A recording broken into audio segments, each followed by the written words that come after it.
Olá, bem-vindos ao podcast O Canteiro, o canal de educação profissional voltado ao ecossistema da construção civil. Eu me chamo André Marques, atuo na área de projetos há cerca de 15 anos e sou host desse canal, junto com meu amigo Henrico De Ferrari. Fala, André, beleza? Tudo ótimo, como é que você tá? Tudo ótimo. Bom, ele tem 15 e eu tenho 40. Então, juntando tudo, dá pra contar muita história, né? É isso aí, com uma visão de obra incrível, né? Eu espero ter uma visão assim de projetos um dia, mas vamos lá. Bora lá. Vamos que vamos. Hoje, então, vai ser um episódio de áreas comuns, obras especiais. É isso? Positivo. Na verdade, assim, a gente está terminando a série Obras do Começo ao Fim e estamos chegando no fim. Que bom, vamos acabar, né? Exatamente. Sempre tem que acabar as coisas, né? Às vezes elas demoram, mas tem que acabar, né? Acabativa. E aí é o seguinte, a gente vem vindo com atividades que a gente meio que são convencionais, e quando chega nesse final, começam a surgir algumas coisas que são fora do padrão do que a gente está acostumado no dia a dia de obra. Perfeito. E aí, cada um desses assuntos, ele demanda um cuidado, um carinho na execução, né? Então, aqui o que eu quero enfatizar é que a visão que a gente está dando é a visão de quem está fazendo a obra. Uhum. Então, eu não vou aqui dar aula sobre piscinas, sistemas de filtragem, coisa e tal. Eu não vou dar uma aula aqui sobre plantio. Eu não vou dar aula sobre um monte de coisas, mas... E eu acho que a sacada legal do episódio é justamente isso. Os profissionais que atuam nessas áreas são especializados e tem todo um porquê, uma engenharia por trás das coisas, e que eu acho que os nossos colegas devem pensar em não se aventurar, e sim consultar e fazer um negócio bem feito, porque dá errado, né? Via de regra, tudo pode dar errado. Né? Exato, exatamente. Como a gente disse lá no comecinho, né? A tal da entropia é um fenômeno que é Exato. inevitável. Então a gente precisa usar do conhecimento do pessoal, dos especialistas, para fazer esse negócio sair legal. Porque não adianta nada a gente fazer uma obra toda linda, bonitinha, bem feitinha, chega no final, você mete o pé pelas mãos, e na hora que você chega ali no teu endereço, na hora que você olha para o empreendimento, você fala assim, meu, esse troço aqui tá matado, isso aqui tá feio, isso aqui tá tudo morto, as plantas e coisa e tal, né? Sim, parece que o empreendimento não funciona, né? Essa coisa do comum é o que todo mundo olha. Exatamente. Então é importante, e eu achei legal essa abordagem de são obras especiais, são muito específicas, e de novo, né? A gente não tem isso na universidade. E até nós, trabalhando na área, a gente não domina esses assuntos. São realmente empresas que ou têm uma experiência muito grande de executar a mesma coisa e já fizeram muitos testes e aprenderam ao longo do tempo. Exatamente. E que têm sacadas e segredos que são muito peculiares. Então, galera, consultem especialistas das áreas. A gente vai abordar alguns temas bem legais aqui e espero que a gente termine a nossa obra bem aqui, né? Terminaremos. Vamos lá. Bom, então, assim, a gente vai tratar hoje sobre alguns temas que fazem parte das áreas comuns, que seriam paisagismo, piscinas e espelhos d'água, quadras e salões. Tá? Então, basicamente, esse é o olhar que a gente vai tratar. Então, vamos começar com paisagismo, beleza? Boa, vamos lá. E aí, às vezes ainda tem saunas, Então, tem spas, aí tem um monte de coisa. Mas vamos falar do básico, que eu acho que vai ser muito bom. Paisagismo. Bom, a primeira coisa que a gente precisa entender é que paisagismo é algo que abrange toda a visão que você tem das áreas comuns. Tá? Então, assim, paisagismo é a paisagem. Perfeito. Tá? E isso tem que ser desenvolvido. E, assim, existem excelentes paisagistas que dão um toque super especial para o teu empreendimento. Então, assim, é muito importante saber que o paisagismo vai além da jardinagem. Perfeito. Tipo, um é um elemento do outro, mas o paisagismo não é só feito da jardinagem. Exatamente. Então, você tem muros que eventualmente não tem uma planta nesse muro, mas ele tem todo um shape, tem todo um formato, tem toda uma pegada que complementa a paisagem, né? Sim. Desculpa. Então, assim, tudo que você tem no teu horizonte, que você está enxergando, é o tal do paisagismo.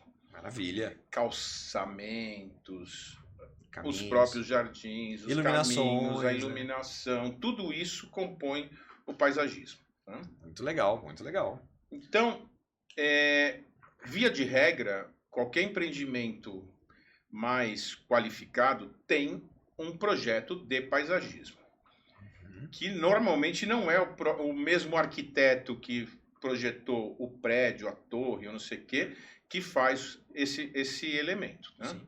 Até primo e também complementar, mas menor, também a comunicação visual, né? Como é que é a identidade visual da comunicação, sim, onde ficam as placas, tem também todo um item positivo por trás e é só comunicação visual, né? Sim. Então, a gente vai ter um projeto de paisagismo que vai incluir a parte de jardinagem. Tá? Uhum. O resto do paisagismo, toda a parte de revestimentos, iluminação e tudo mais, isso faz parte das outras disciplinas, né? Sim. Então, assim, pôr uma iluminação no jardim é pôr uma iluminação. Exatamente. Né? Mas, então a gente não precisa falar sobre isso, né? Vamos falar sobre a parte de jardinagem, que é o evento único nessa história, tá? Maravilha, maravilha. Então, o que a gente tem que fazer enquanto profissional que está envolvido na obra? Né? A primeira coisa que você tem que fazer é preparar as infraestruturas nos canteiros. Né? Existem dois tipos de canteiro. O canteiro, que é a área permeável, que é aquela área que não se construiu. Sim, né? Embaixo dela não tem nada, não tem nenhum subsolo, não tem nada. E a outra são canteiros construídos. Né? Jardim sob laje, vamos chamar assim. Positivo. Então, a grande diferença entre esses dois negócios é que um tem impermeabilização e o outro não tem. Né? Basicamente, são essas as diferenças.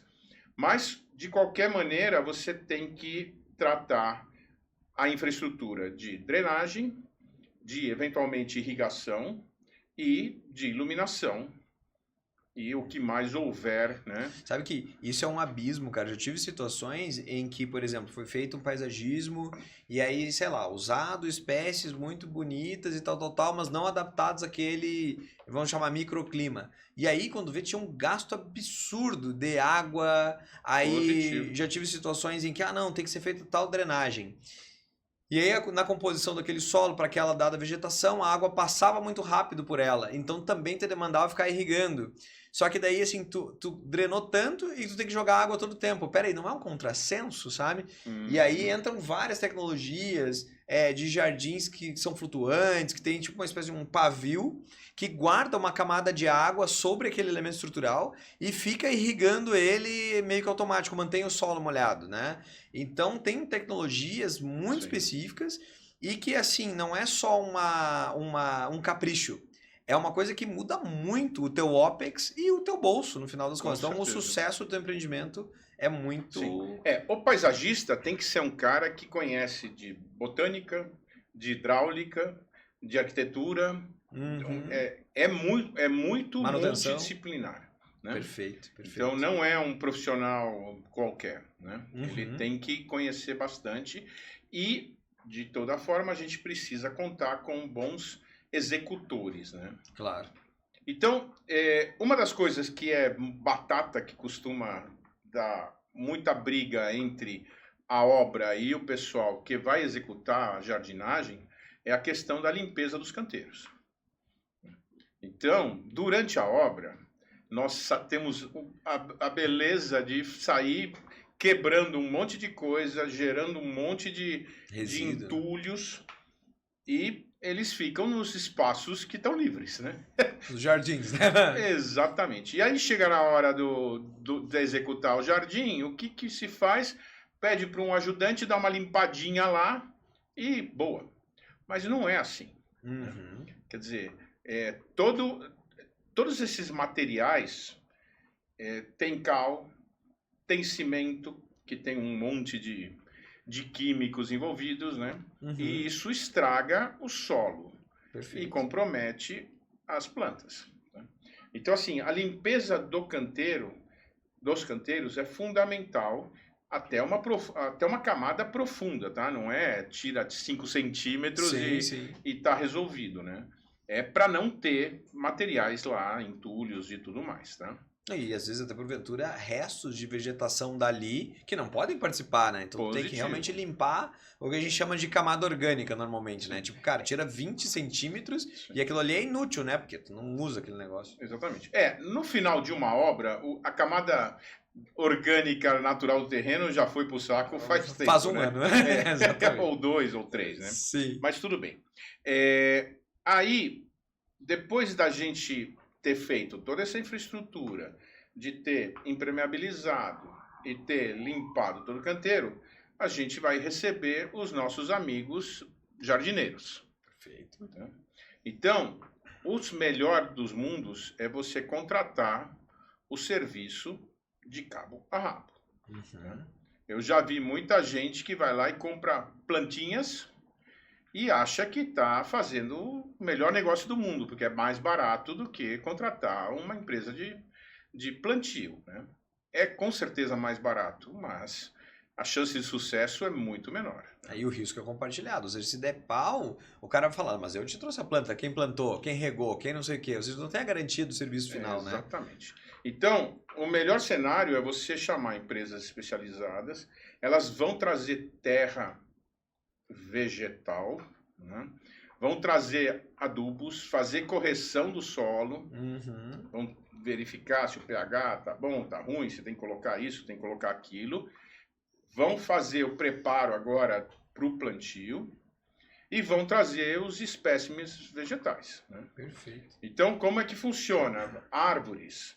O cara traz as árvores primeiro, tem que fazer covas profundas, dependendo da espécie, e vai trazer a planta. Quando essa planta chegar, você vai passar muita raiva, porque vai chegar um pauzinho pelado, porque não adianta se trazer, não dá para trazer uma árvore frondosa, não sei o que, ela vem, ela tem que ter um diâmetro mínimo, que o pessoal fala DAP, eu acho que é o diâmetro do tronco, com uma espessura X, que isso está em projeto, né? Então, quando uma especificação, né? Exatamente. Então, vem o nome da espécie vegetal e qual que é o porte dele. Então, quanto mais grosso for o tronco, mais desenvolvida é a planta e mais chance tem dela vingar. Perfeito. Tá?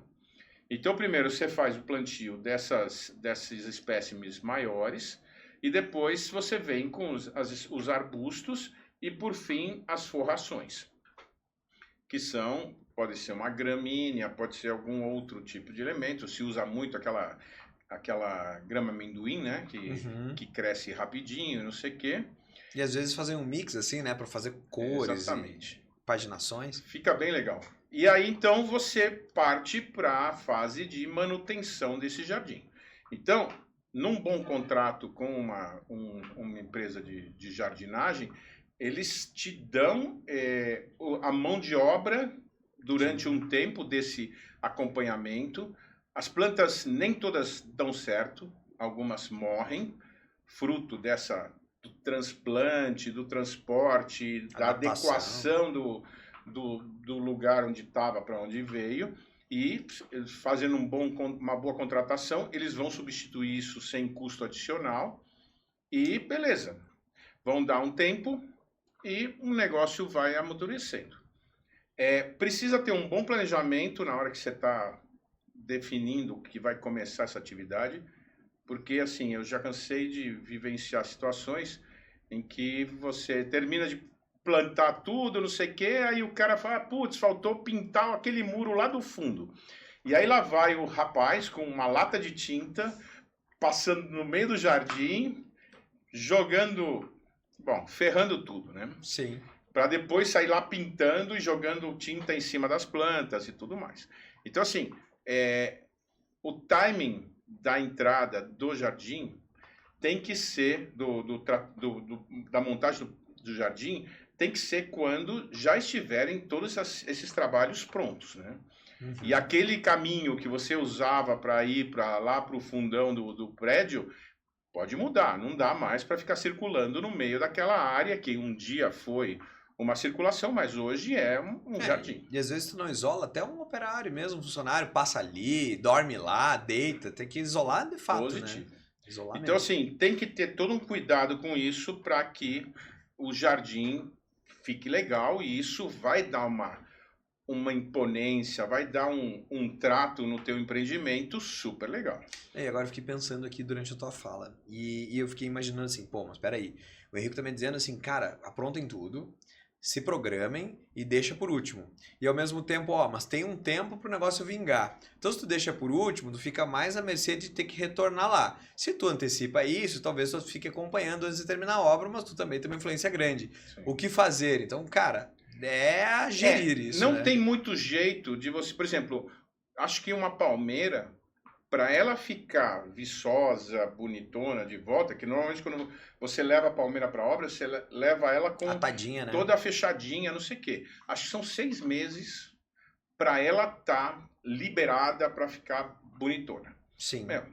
O ideal, assim, eu já vivenciei situações em que o pessoal fala, não, vamos plantar agora.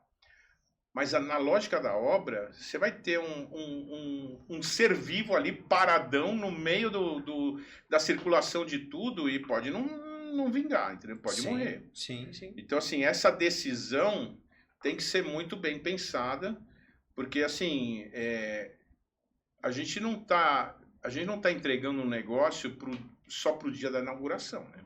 Sim. A gente está entregando um negócio que vai perdurar anos, né? Então, eventualmente, você não ter o melhor visual no dia da entrega não significa que você não esteja entregando um negócio bom. Daqui a um tempinho... E assim, eu já vi projetos em que o cara ele valoriza algumas coisas no início para te dar corpo, e depois aquilo vira um acessório, porque a outra planta, que é a árvore frondosa, não sei o quê, ela vai crescer e lá no futuro, quando você for olhar aquele jardim, você não está mais enxergando aquele arbustinho que estava bonitinho. Não era ele mais que é o... Exatamente, a estrela não é mais ele. Exatamente. Que legal. Então, assim, tem toda uma técnica para fazer as coisas funcionarem. Mas não espere ter um jardim frondoso no dia da tua inauguração. Não é. Eu já apanhei com esse negócio de palmeiras, cara. Do cliente falar, não, agora era tipo um jardim sob laje, no entorno de piscina, com garagens embaixo, transições e tudo mais. E quando vamos botar umas palmeiras. Aí umas é quantas? E que tamanho ela vem? Tem palmeiras dessas que chegam muito prontas, justamente por essa participação. E são elementos de 1 tonelada, que a gente considera em laje. E aí o cara, nesse caso que eu tô falando agora, se eu não me engano, foram 22, cara. Era uma puta laje gigantesca de embasamento. Mas quando ele falou umas, tem que falar, beleza, quanto é umas pra ti, sabe? E, cara, isso é um puta BO. Inclusive, até a profundidade de solo não era compatível. Então ele tinha que colocar em lugares que a gente conseguia elevar o solo, né? Mesmo que se não tinha uma jardineira, uma colina, só que tudo isso sob a laje, sabe? E botando esse trem lá em cima. Tive já dor de cabeça com esse negócio, cara. Deu tudo certo, estão lá bonitas, mas, meu... Eu tive um caso que foi bem louco, esse projeto era nosso, inclusive, a gente fez junto, que o cliente queria uma árvore frondosa no fundo do terreno. E para colocar essa árvore frondosa no fundo do terreno, não tinha mais acesso. Sim. E aí eu tive que dar os meus pulos, arrumar, conseguir um acesso, tinha uma rua lateral de um condomínio fechado, e foi uma batalha para conseguir convencer os caras que eu entrasse com um guindaste ali, para poder atravessar o muro e botar a árvore lá. Entrou pelo vizinho, né? Meu Deus, cara. Então, assim, por quê? O certo seria ter plantado um negócio antes de construir o prédio na frente, mas, não dá, né? É o teu canteiro, é o teu espaço de trabalho. E aí, imagina, tu vai ficar 2 anos com ela ali, tipo, não toca, não machuca, não derruba nada. Ah, meu Deus do céu. É muito complexo. Bem complexo, bem complexo. Bom, quando a obra termina, ou quando a obra está em finalização, é muito importante chamar o paisagista para ir lá, checar, validar todo o trabalho, né? Dividir responsabilidades. Perfeito. Que isso é um negócio que a gente tem que ter essa visão. Possivelmente o cara vai te cobrar uma visita, meu, tá valendo, entendeu? Sim. Porque se você vai resolver matar no peito e fazer tudo sozinho, quando você vai ver, ferrou, né? É o nosso gerenciamento de risco que a gente sempre gosta de falar, né? Dividir os riscos, as responsabilidades. Com certeza. Muito bom. E depois de tudo isso, você precisa entregar esse jardim para o condomínio, para quem vai operar esse negócio e deixar muito claro que isso precisa de manutenção e tantas regras por semana, cada tanto, não sei o quê. Então, assim, é importante você passar a bola redonda para quem vai operar o empreendimento, para que todo esse trabalho de fazer tudo direitinho também não aconteça de se perder, porque quem ficou responsável não ficou. Não, e eu acho que até deve responsável, envolver né? garantias, né? Imagina assim, ó, não, tá tudo muito bonito na minha mão, mas nem deu tempo de talvez as coisas morrerem. E aí tu planeja mal, entrega. Aí a manutenção, a operação tenta tocar e o troço morre. Deve dar um chabu isso aí, né? E é muito ruim, porque imagina que a construtora ou a empreiteira já se desmobilizou. Daí ela vai ter que mobilizar para ir fazer esse trem. Cara, que merda, né? Sim. Então, O melhor cenário é você conseguir que o condomínio contrate a empresa que implantou para dar a manutenção. exato. Tipo, se resolvam. Sai fora do jogo. Sim, não passou na mão de outro. Perfeito. Para que não fique esse joguinho de, não, isso aqui foi o outro que fez, né? Exatamente, exatamente. Muito bom. Beleza. Então aqui, só para encerrar, esse jardim é um ser, um ecossistema vivo, tá? Não é um negócio lá paradinho, estanque. Isso está vivo, isso precisa ser cuidado como um ente vivo, né? Uhum. E gera muita manutenção, né? Consumo de água, às vezes consumo elétrico, sistemas de irrigação você vai ter ou não. Que, assim, o que eu mais vejo, às vezes é isso mal pensado e a operação se escabelando depois, Sim. que não consegue fazer. Ou custos elevados de mão de obra porque tem que fazer o troço na mão e às vezes é pouco acessível. E, cara, por aí vai. Então, Sim. acho que ter um bom projeto essa hora faz toda a diferença. E é multidisciplinar, né? Não é. Totalmente. Então tem aquela água que você diz com propriedade que não é de reuso, né? É, exato. Mas assim, você tem que pegar, aproveitar a água da chuva, guardar, filtrar, tratar e usar para todo esse jardim, né? Sem dúvida, sem dúvida. Muito bom. Beleza. Bom, o próximo item das nossas Obras áreas especiais. comuns são piscinas e espelhos d'água. Esse também é um item, hein?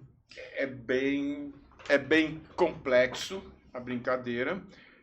E aí, voltando na nossa visão de engenheiro de obra, a gente começa fazendo a estrutura desses elementos, que via de regra estão lá no projeto de estruturas, né? Não tem Perfeito. segredo, é executar conforme, né?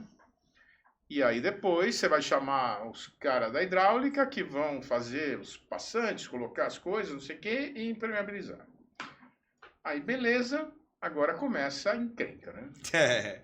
Então, assim, basicamente você tem que cuidar dos revestimentos, que estão em contato permanente com água e tudo mais. Aí surgem aquelas belezas de eflorescências, que é uma patologia muito comum, que aliás a gente conversou um pouquinho no episódio lá de impermeabilização, e que possivelmente a gente vai trazer alguém para falar especificamente sobre isso muito em algum momento. É um bom tema mesmo. E depois disso você tem a questão que para mim é mais complexa, que é o nivelamento de tudo, né? Hoje em dia tem aquela graça de fazer borda infinita, espelhos d'água que você tem a água jorrando em todas as direções, não sei o quê. E se o negócio não está muito bem feito, fica ridículo. Isso é um componente. A gente aqui, que era no projeto, às vezes o cliente pergunta assim, a piscina está inclusa? Aí a gente faz aquela resposta que maravilhosa, depende, né? Porque existe a piscina convencional, que não tem nada, que não tem spa, que não tem hidro, que não tem nada, uma piscina, não tem borda, não tem nada, uma piscina. Esse sistema, ele é mais fácil, né? tu tem os dispositivos de segurança, as normas evoluíram depois de acidentes, infelizmente, que ocorrem, né, nesse tipo de área. A gente está falando aqui de área comum, então não é a piscina da tua casa, né, que todo mundo supostamente conhece a piscina, é uma piscina de área comum. E aí, tu seguindo o beabá dos produtos do mercado, a nível de filtragem, circulação, cuidados com a água, tu vai sair lá do outro lado. Então, uma piscina convencional é só uma piscina. Agora, de uma piscina convencional para uma piscina de alto padrão, é um abismo de diferença. É um abismo de diferença. Eu já fiz algumas consultorias onde teve vários problemas em piscina de todos os tipos, né? Ah, não, a gente quer borda infinita. Aí foram olhar, as bombas, não dava borda infinita, não ficava legal. E aí, cara, tinha problema de acabamento, tinha vários problemas de conceito, tinha problema de pulmão de água, e isso é uma coisa muito louca nos projetos, cara. Uma vez eu dei uma consultoria num resort que era assim, foi mal projetado, né? E tu tem que pensar que uma borda infinita é algo que tem que ficar com a água no limite. Então, entra muita gente na água em simultâneo, porque não é residencial, é comum, e quando essa galera sai, sai junto. Então a piscina para de ter a borda infinita, é até ela repor aquela água. Só que se tu extravasa essa água e não repõe, quando a galera sai, tu tem que pôr uma puta quantidade de água de volta. Então tu tem que ter um pulmão. E nesse caso, extravasava. Então era um resort, entrava a galera pra dentro, extravasava, saía toda a galera, babausa. A piscina ficava enchendo 2 dias. De novo. Cara, era um BO. E aí não tinha lugar pra se colocar esse pulmão. Então tu tem como fazer um coxo, né? Que fica justamente na borda. E que ela pode ser calculado o pulmão ali. E às vezes tu tem que ter um pulmão também guardado em outro lugar. Que são reservatórios. Já fiz reservatório em teto de subsolo para poder fazer isso com aqueles reservatórios que são bem chatinhos, bem fininhos. Sei. Cara, já fiz de tudo com isso aí, porque dá um horror de problema. Então, quando tu entra na seara de borda infinita, dependendo da situação de uso, cara, a tua piscina vira uma obra extremamente específica. Então, tem que tomar cuidado. E aí tem muitas outras coisas. Tem aquecimento, tem raias, tem um monte de coisa. Sim. Uma vez eu vivenciei um cliente pedindo uma piscina de treino e eu falei, mas o que é uma piscina de treino? Ele falou, não, é uma piscina que tu entra, ela é pequena, tu liga e a água passa por ti, tu fica nadando parado, como se fosse uma esteira de água. Caraca. E eu falei, cara, eu não sei fazer essa porra, cara. Não, porque eu fui num hotel em Nova York e tinha. Eu falava, cara, velho, não consigo fazer isso pra ti, sabe? Porque tem toda uma história de movimento laminar da água, o que é superficial, o que é embaixo. Meu, uma puta engenharia no bagulho que é só uma esteira de água, de piscina, né? Então tem muita coisa. Pode ter o básico, o beabá, e pode ter um negócio muito difícil. Às vezes se tem essa interação entre a prainha, a piscina e um spa dentro da água.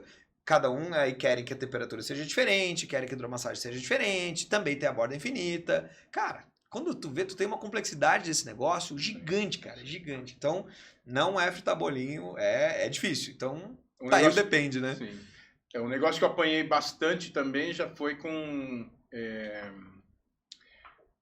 espelhos d'água, que tem aquelas fontes que joga água, que não sei o que, papai. Tem que regular essa jossa, né, cara? Meu, é super complicado e de repente a água escurece. Puta merda. E tipo assim, na véspera de uma inauguração, Murphy entra, você olha pro negócio e fala, meu, o que tá acontecendo aqui? E aí a solução é tirar tudo, joga toda essa água fora, põe água nova, vê os filtros, meu, assim, inferno na torre, e é um negócio que se você não der uma belíssima de uma atenção, ferrou. E assim, é uma mão de obra muito específica. Muito específica.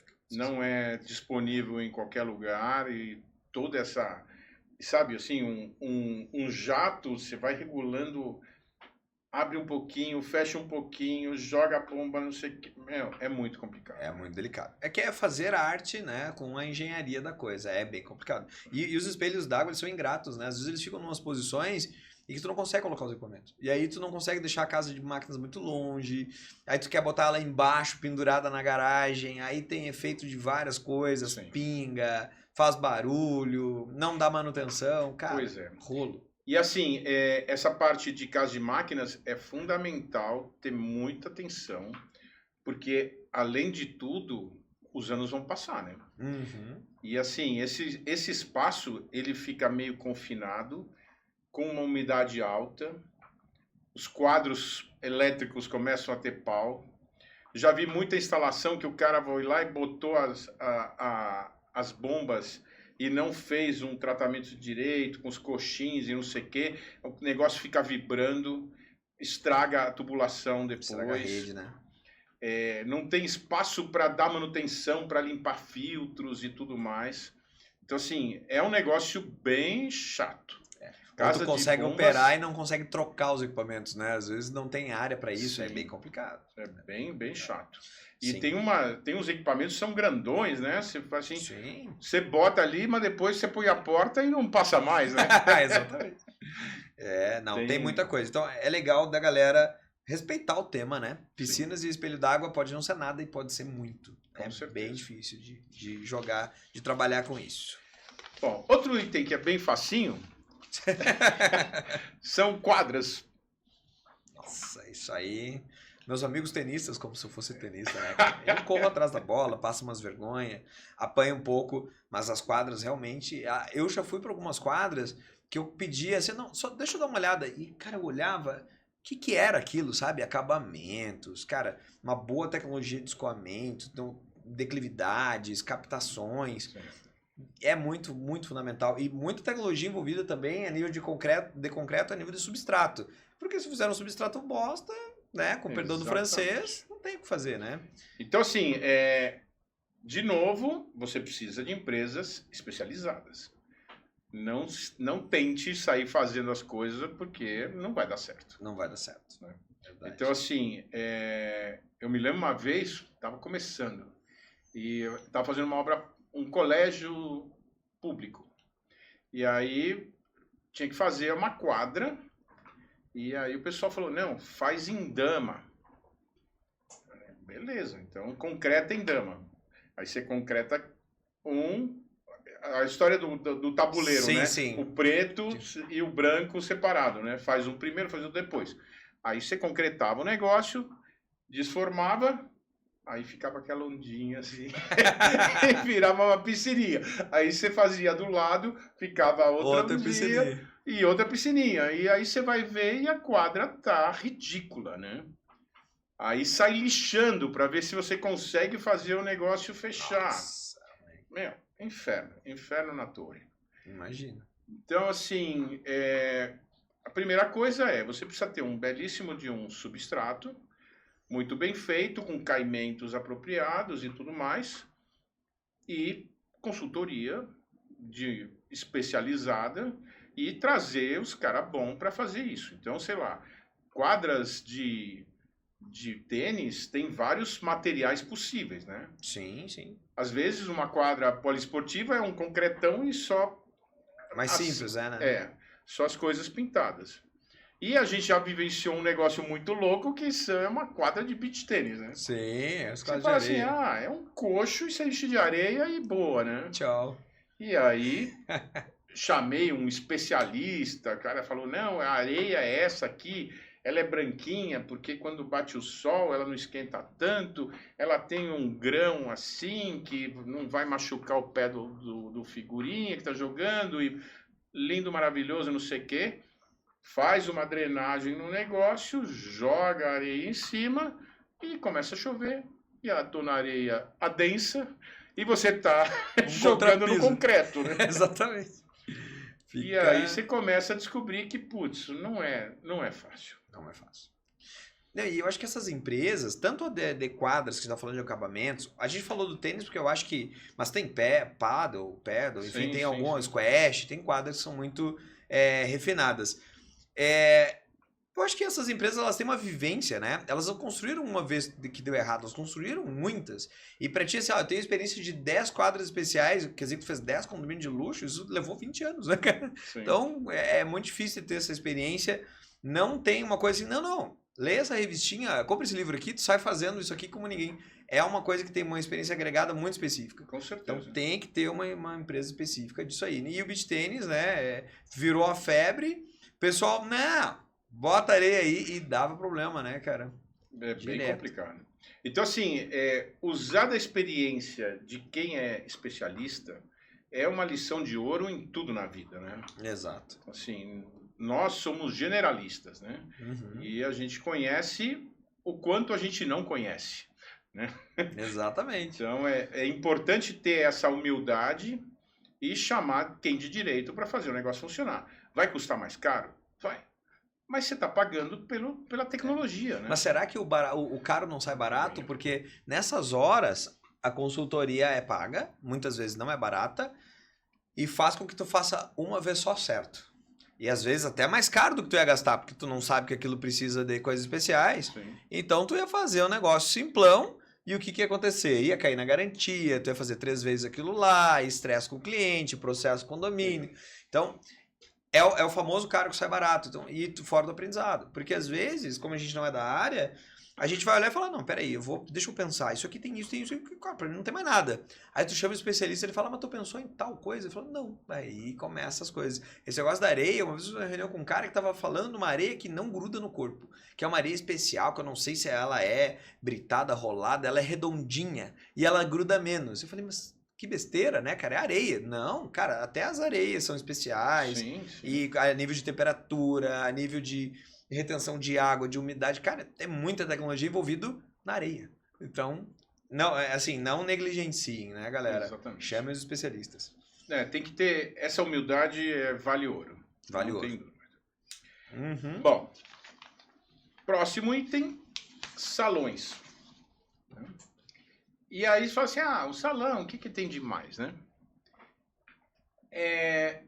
Primeiro é que, assim, ele é entregue pronto, equipado e funcionando, né? E a gente, via de regra, não entrega as coisas prontas e funcionando, né?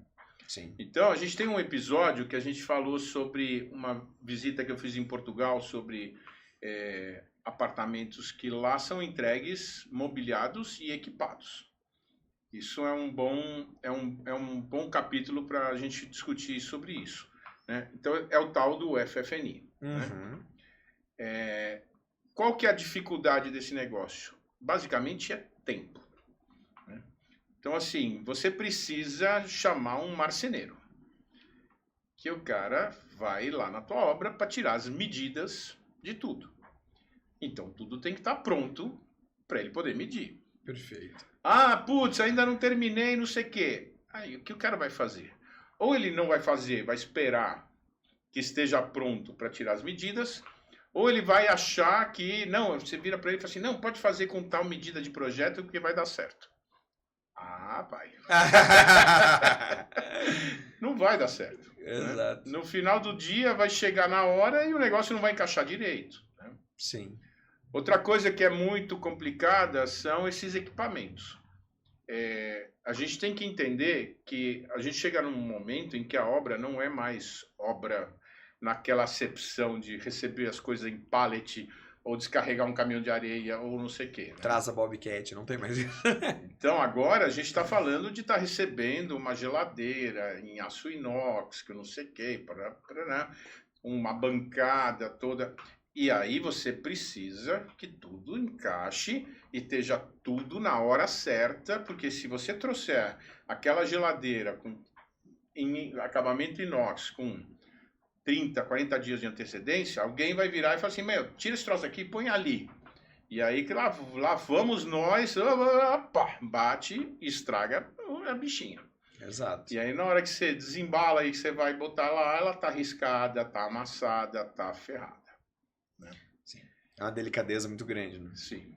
Então, essas obras de acabamentos em salões e tudo mais, são obras de uma delicadeza que não é proporcional ao padrão normal das obras. Barra tempo. Exatamente. Tem que gerir isso. Tu também não pode ficar mobilizado numa obra fazendo só o finalzinho. Tu quer fazer as atividades mais juntas, imagino eu, né? Tô supondo aqui. Sim.